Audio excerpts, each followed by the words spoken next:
आज हम लोग हाइट एंड डिस्टेंस चैप्टर से कुछ क्वेश्चन सॉल्व करने वाले हैं और ये सारे क्वेश्चंस रेलवे में पूछा जा चुका है। और क्वेश्चन नंबर हम लोग 11 से सॉल्व करेंगे और इससे पहले का जितना क्वेश्चन है उसका लिंक मैंने डिस्क्रिप्शन में दे दिया है। तो चलिए देर ना करते हुए वीडियो को स्टार्ट करते हैं। तो हम लोग का क्वेश्चन है, एक ऊर्ध्वाधर दीवार है, एक दीवार है, ये वाला एक दीवार हो गया, एक ऊर्ध्वाधर दीवार के सहारे, ठीक है, तो इसके सहारे क्या है, 26 मीटर लंबी सीढ़ी टिकी हुई है। तो यहाँ पे एक सीढ़ी टिका हुआ है, तो सीढ़ी कुछ इसी तरीके से लगाते हैं। ये हम लोग क्या है, सीढ़ी है और सीढ़ी का लंबाई दिया गया है, जो कि दिया गया है कितना, 26 मीटर है। एक ऊर्ध्वाधर दीवार के सहारे 26 मीटर लंबी सीढ़ी टिकी हुई है। तो एक दीवार है, इसमें सीढ़ी टिका हुआ है, तो दीवार है, इसका मतलब क्या, जमीन पे ही दीवार बनता है, तो यहाँ पे जमीन होगा। अब देखिए यहाँ पे दिया गया है, यदि दीवार के पाद, दीवार का पाद मतलब उसका नीचे वाला बोल रहा है, ठीक है, उसके नीचे से सीढ़ी के पाद, तो सीढ़ी का पाद ये है, 10 मीटर दूरी पर हो, मतलब ये और इसका डिस्टेंस जो है 10 मीटर दिया गया है, हम लोग क्वेश्चन में बोल दिया गया है, ये कितना है, 10 मीटर।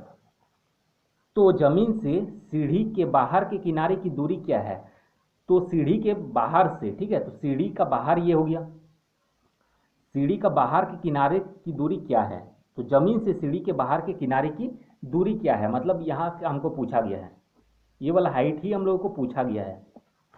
तो देखिए इसको कैसे हम लोग निकाल सकते हैं, बहुत ही इजी ट्रिक है। और यहाँ पे ये हम लोग क्या लगाएंगे, पाइथागोरस लगा के इसमें निकाल सकते हैं बहुत इजी तरीके से। तो पाइथागोरस लगाने का हम तरीका भी बताए हैं, इससे पहले वाले पार्ट सब का वीडियो देखिएगा, अच्छे से समझ में आ जाएगा। तो ये तो बहुत ही सिंपल क्वेश्चन हो गया। तो इसमें हम बताए थे कि ये छोटा पार्ट होता है और ये बड़ा होता है, तो जब छोटा वाला निकालना पड़ता है तो हम लोग क्या करते हैं, इससे इसको घटाते हैं, मतलब 26 से 10 को घटाएंगे, बस दोनों में स्क्वायर करना है और रूट चढ़ा देंगे, तो हम लोग का ये वाला वैल्यू जो है निकल के आ जाएगा। तो इसमें क्या हो रहा है, 26 का स्क्वायर हो जाता है 676, फिर माइनस में 10 का स्क्वायर है, तो 10 का स्क्वायर हो जाएगा 100। अब 676 से अगर 100 घटाएंगे तो होगा 576। अब 576 को अगर अंडर रूट से निकालेंगे तो 24 का स्क्वायर जो है 576 होता है, तो 24 मीटर हम लोग का ये हाइट निकल के आ जाएगा और यही पूछा गया है। तो हम लोग का आंसर क्या हो जाएगा, 24 मीटर। अब आगे क्वेश्चन बनाते हैं। तो क्वेश्चन नंबर 12 को देखते हैं। इसमें दिया गया नदी के 15 मीटर ऊंचे पुल, ठीक है, नदी के 15 मीटर ऊंचे पुल से किसी नाव का अवनमन कोण जो है 30 डिग्री है। तो मान लेते हैं एक नदी है और यहाँ पे नदी का एक पुल है और इसका अवनमन कोण ये दे दिया गया हम लोग का कितना है, 30 डिग्री है, तो इसका वैल्यू हम लोग का 30 डिग्री है और ये क्या है, पुल है। और बोला गया है यदि नाव 6 किलोमीटर प्रति घंटा की गति से चल रहा है, तो नाव का स्पीड हम लोग को दिया गया है, चाल हम लोग का दिया गया कितना, 6 किलोमीटर प्रति घंटा, और आंसर देखिए सब सेकंड में है। तब नाव नदी के पुल के ठीक नीचे पहुंचने में कितना समय लेगा, और हम लोग को निकालने क्या बोला गया है, समय, ठीक है, ये हम लोग को निकालना है। तो समय निकालने के लिए हम लोग को फॉर्मूला पता रहना चाहिए, time equal to distance by speed होता है, time equal to distance by speed, या समय बराबर दूरी बटा चाल। इसी को हम अगर हिंदी में लिखेंगे तो समय बराबर क्या होगा, दूरी बटा चाल। तो समय के लिए हम लोग को क्या चाहिए, दूरी और चाल, तो दूरी हम लोग का दिया ही नहीं गया है, ये तो हम लोग को फाइंड करना पड़ेगा, और चाल हम लोगों का दिया गया है, और आंसर हम लोग का सेकंड में है, तो इसको सेकंड में चेंज कर देंगे, मीटर पर सेकंड में इसको चेंज कर देंगे, तो चेंज कर देते हैं। तो इसको मीटर पर सेकंड में चेंज करने के लिए 5/18 से मल्टीप्लाई कर देना है, तो 6 का पहाड़ा में ये 3 बार में, मतलब 5/3 मीटर पर सेकंड, ठीक है, इतना हो गया। अब हम लोग इसमें से क्या निकाल लेंगे, इसमें से दूरी निकाल लेंगे, क्योंकि दूरी निकाल के यहाँ पुट कर देंगे तो हम लोग का वैल्यू निकल के आ जाएगा, आंसर निकल के आ जाएगा। तो चलिए वही करते हैं। तो देखिए 30 है तो ये 90 होगा और ये 60 होगा, तो 30 60 90 वाला इसमें ट्रिक लग जाएगा। तो 30 के लिए हो जाता है 1, तो मतलब यहाँ से यहाँ तक का हो जाएगा 1, 60 का हो जाता है √3, तो यहाँ से यहाँ तक का √3, और ये हो जाएगा 2। तो एक का वैल्यू देखिए दिया गया था, नदी के 15 मीटर ऊंचे पुल, तो पुल का ऊंचाई क्या था, 15 मीटर ये दिया गया है।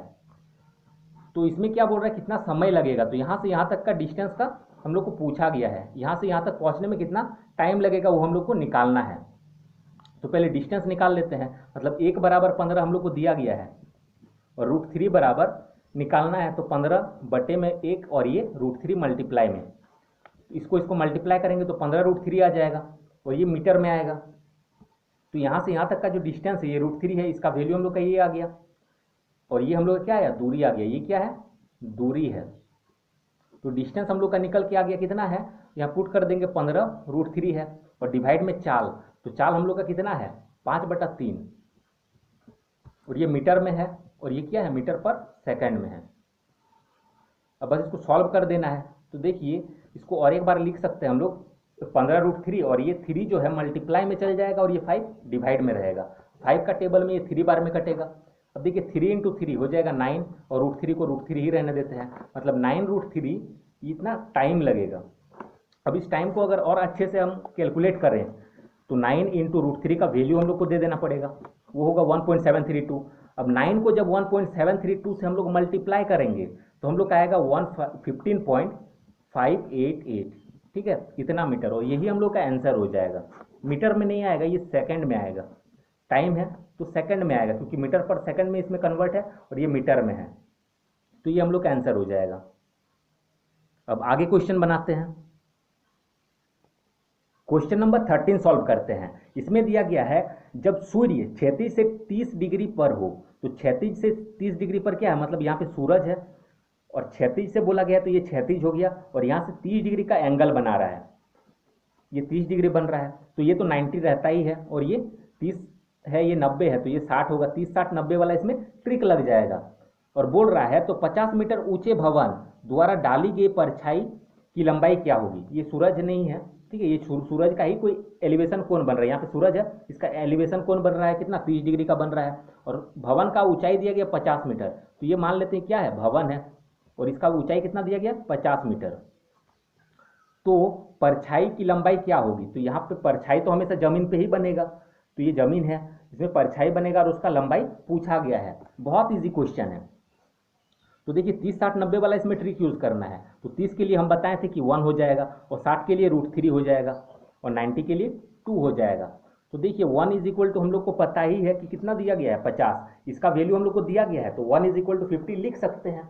और ये वाला निकालना है, तो ये कितना है, √3 है, तो हम लोग को बस निकाल देना है √3 बराबर, तो क्या हो जाएगा 50, और ये डिवाइड में चल जाएगा, और √3 मल्टीप्लाई में चल जाएगा, तो आंसर हम लोग का हो जाएगा 50 √3। अब नेक्स्ट क्वेश्चन को बनाते हैं। अब ये सब क्वेश्चन उसी लड़का को समझ में आएगा जो पहले से इसका फर्स्ट पार्ट से वीडियो देख रहा है। डायरेक्टली अगर इस पार्ट को देखेगा तो बिल्कुल समझ में नहीं आएगा। तो हम सजेस्ट यही करेंगे कि स्टार्टिंग से वीडियो को देखें, तब एक एक चीज आप लोगों का क्लियर होते जाएगा। अब नेक्स्ट क्वेश्चन को सॉल्व करते हैं। क्वेश्चन नंबर 14 सॉल्व करते हैं। देखिए इसमें क्या बोल रहा है, एक मीनार क्षैतिज तल पर स्थित एक बिंदु P से, तो ये क्षैतिज तल है, यहाँ पे स्थित एक बिंदु, यहाँ मान लेते हैं ये मीनार है, ये एक मीनार है, एक मीनार क्षैतिज तल पर स्थित एक बिंदु P से, तो यहाँ पे एक बिंदु है P पर एक अल्फा कोण बनाती है, तो यहाँ पे एक एंगल बना रहा है, और वो एंगल जो हम लोग का दिया गया है वो है अल्फा दिया गया है, ठीक है। उस बिंदु से h ऊंचाई h मीटर ठीक है ऊपर एक बिंदु Q, तो उसके ऊपर एक बिंदु Q बोल रहा है, तो उसी बिंदु से बोल रहा है, उस बिंदु से h मीटर ठीक ऊपर, तो इसके बिंदु से ठीक ऊपर बोल रहा है, तो ठीक ऊपर h मीटर ऊंचे, तो यहाँ पे क्या है, यहाँ से यहाँ तक का हाइट h मीटर है बिंदु Q से, तो इस बिंदु का नाम दिया गया Q से। मीनार की जड़, तो ये मीनार है और इसका जड़ ये है, जड़ का अवनमन कोण बीटा बन रहा है, ठीक है। तो ये अल्फा यहाँ पे बन रहा था और यहाँ पे क्या बन रहा है, बीटा बन रहा है। तो मीनार की ऊंचाई क्या है, और ये हम लोग को फाइंड करने बोला गया है। तो बहुत ही इजी ट्रिक से इसको भी बनाएंगे। तो देखिए इसको हम लोग क्या कर सकते हैं, इसमें देखिए दो को एंगल बन रहा है, पहले नाम दे देते हैं, यहाँ पे ए कर देते हैं, यहाँ पे बी, और बाकी का दो को तो दिया ही गया है पी और क्यू। तो देखिए इसमें दो को ट्रायंगल बन रहा है, एक ये वाला बन रहा है और एक ये वाला बन रहा है। तो हम लोग पहले किस ट्रायंगल का यूज करेंगे, तो पहले हम लोग उस ट्रायंगल का यूज करेंगे जिसका वैल्यू दिया गया हो। तो यहाँ पे देखिए h मीटर दिया गया है ये, ठीक है। बहुतों को तो यही कंफ्यूजन होता है कि ये ट्रायंगल ले कि ये ट्रायंगल, तो ट्रायंगल हम लोग उसका लेना है पहले जिसका वैल्यू कुछ दिया गया है, तो बनाने में ईजी होगा। तो देखिए ये इसका वैल्यू हम लोग को 1 का दिया गया है h, तो इजीली हम लोग इसका लगा सकते हैं। इसमें क्या लगेगा, tan का लगाएंगे फॉर्मूला, तो tan ये बीटा है, तो tan बीटा की इज इक्वल टू हो जाएगा, मतलब tan theta is equal to क्या होता है, तो tan theta is equal to क्या होता है, p, इसको बोलते हैं p और इसको बोलते हैं b। पी बाई बी हो जाता है। अब टेन थीटा को रहने देते हैं ऐसे ही, मतलब टेन जो दिया गया यहाँ पे, अब ये वाला दिया गया पी, तो पी क्या हाइट दिया गया एच, तो पी के जगह पे हम लोग एच लिखेंगे। और बी के जगह पे देखिए कुछ दिया नहीं गया है, तो इसका वैल्यू हम लोग बी और पी लिख सकते हैं, या फिर पी और बी लिख सकते हैं। ठीक, ये वाला हम लोग ऐसे ही लिख देते हैं। अब इसको सॉल्व करेंगे तो देखिए इसको हम लोग लिख सकते हैं B P is equal to, इसमें हम लोग लिखेंगे B P is equal to क्या होगा एच, ये मल्टीप्लाई में चल जाएगा और ये क्या हो जाएगा इधर आएगा तो डिवाइड में चल जाएगा, टेन बीटा। ठीक, तो बीपी का इतना वैल्यू आया, ये हम लोग समीकरण एक मान लेते हैं, या फिर इसको और एक स्टेप बढ़ा देंगे तो BP is equal to H, tan beta है। ठीक है, तो टेन बीटा मतलब क्या, वन बाई टेन बीटा। इसको अगर और अच्छा से लिख सकते हैं तो ऐसे लिख सकते हैं। अब वन बाई टेन का हो जाता है कॉट थीटा, जस्ट इसका उल्टा हो जाता है कॉट, तो वन बाई टेन मतलब क्या कॉट होगा इसका, तो इसको हम लोग लिख सकते हैं H is H into tan cot. ठीक है, मतलब cot beta, one by tan beta को हम लोग लिख सकते हैं कॉट बीटा। अब ये क्या है हम लोगों का इक्वेशन वन कर देते हैं, क्योंकि इस ट्रायंगल से बना है। अब इस ट्रायंगल को देखते हैं, तो इस ट्रायंगल में भी देखिए क्या है अल्फा डिग्री है, अल्फा बन रहा है थीटा की जगह पे अल्फा, तो हम लोग को क्या लगाना है टेन अल्फा। इसमें हम लोग लगाएंगे, अब यहाँ पे लिख लेते हैं, अब लगाएंगे इसमें टेन अल्फा। तो देखिए इसमें tan alpha is equal to हम लोग को फाइंड कर लेना होगा, तो हम लोग लिख सकते हैं tan alpha is equal to क्या होगा, इसका भी पी बाई बी होता है फॉर्मूला, ये पी हो गया और ये बी हो गया, तो इसको लिख देते हैं, इसको उतार देते हैं same to same, tan alpha is equal to P, तो पी का वैल्यू ए बी है, तो ए बी हम लोग सेम टू सेम उतार देते हैं, और यही हम लोग को निकालने भी बोला गया। देखिए ए बी ही हम लोग को निकालना है, यही मेन मीनार का ऊंचाई है, और बी पी, तो बी और पी, तो बी और पी का हम लोग अभी वैल्यू जस्ट निकालें, तो देखिए यहाँ पे निकाले बी और पी का एच कॉट बी, तो उसकी जगह पे हम लोग लिख सकते हैं ये वाला क्या होगा बी और पी ही होगा ना, ए बी बटा बी पी। एक स्टेप और बढ़ा देते हैं ए बी बटा बी पी, तो इसमें हम लोग लिखेंगे tan alpha is equal to A B, और बी पी का वैल्यू हम लोग अभी निकाले, और क्या निकाले हम लोग एच कॉट बीटा, यही निकाले। अब हम लोग को यही वाला वैल्यू तो निकालना है। ठीक है, यही वाला वैल्यू हम लोग को निकालना है, मतलब ये वाला वैल्यू क्या है ए बी, तो ए बी का वैल्यू हम लोग यहाँ से निकाल सकते हैं, ए बी का वैल्यू यहाँ से निकाल सकते हैं। अब देखिए कैसे निकालेंगे, ए बी इधर है और ये डिवाइड में है, इधर चल जाएगा तो मल्टीप्लाई में चल जाएगा, तो हम लोग लिख सकते हैं इससे इसको मल्टीप्लाई करेंगे तो हो जाएगा एच कॉट बीटा इंटू में tan alpha is equal to A B, तो ए बी का क्या आया इतना आ गया। इसको हम लोग और अच्छा से अगर लिखना चाहें तो ए बी बराबर इसको बस उल्टा करके लिख देते हैं, मतलब ए बी बराबर इसको ऐसे भी लिख सकते हैं H cot beta into tan alpha, ये हम लोगों का आंसर हो जाएगा। ठीक है, अब नेक्स्ट क्वेश्चन को सॉल्व करते हैं।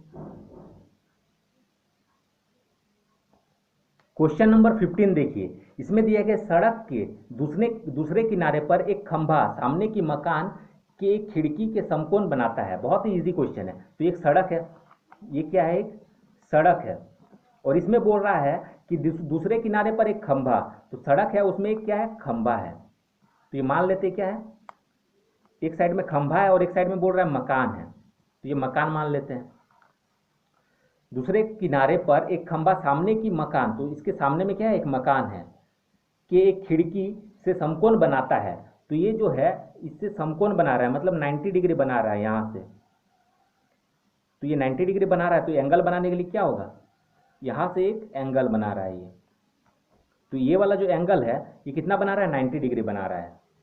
यदि खिड़की के उन्नयन कोण खंभे के आधार, तो खिड़की का उन्नयन कोण, तो मकान है तो यहाँ पे खिड़की है, ठीक है, तो मकान थोड़ा हाइट में होगा, ठीक, यहाँ पे खिड़की है कोई, तो बोल रहा है यदि खिड़की का उन्नयन कोण खंभे के आधार, तो खंभा का आधार ये हो गया से 60 डिग्री है, तो खंभे के आधार से कितना होगा 60 डिग्री है, तो खिड़की यहाँ पे है और खंभा के आधार से बोला गया है, और ये क्या है 60 डिग्री दिया गया है, और सड़क की चौड़ाई 30 मीटर हो, तो सड़क ये है, इसका चौड़ाई मतलब क्या है यहाँ से यहाँ तक का डिस्टेंस जो है ये कितना दिया गया 30 मीटर है, ये हम लोग को दिया गया है। तो खिड़की की ऊंचाई कितनी है, मतलब यहाँ से यहाँ तक का वैल्यू हम लोग को निकालना है, खिड़की यहीं पर है यहाँ पे नहीं है यहीं पर होगा, तो ये यहाँ से यहाँ तक का ऊंचाई हम लोग को निकालना है। बहुत इजी क्वेश्चन है। अब देखिए इसका वैल्यू हम लोग को दिया गया 60, तो ये कितना होगा 90 होगा, और ये कितना हो जाएगा 30 हो जाएगा। हम इसी एंगल से डायरेक्टली निकाल सकते हैं। तो देखिए ये 30 60 90 वाला ट्रिक लगेगा, तो 30 के लिए हो जाएगा 1, 60 के लिए हो जाएगा √3 और 90 के लिए 2 हो जाएगा। अब देखिए इसका वैल्यू हम लोग को दिया गया है 30, तो 1 बराबर 30 हम लोग लिख सकते हैं, और निकालना इसका है तो इसका क्या है √3 है, तो हम लोग बस √3 बराबर निकाल देंगे, तो 30 और ये डिवाइड में चल जाएगा और ये मल्टीप्लाई में, तो इसका क्या हो जाएगा 30 √3, ये हम लोग का आंसर हो जाएगा।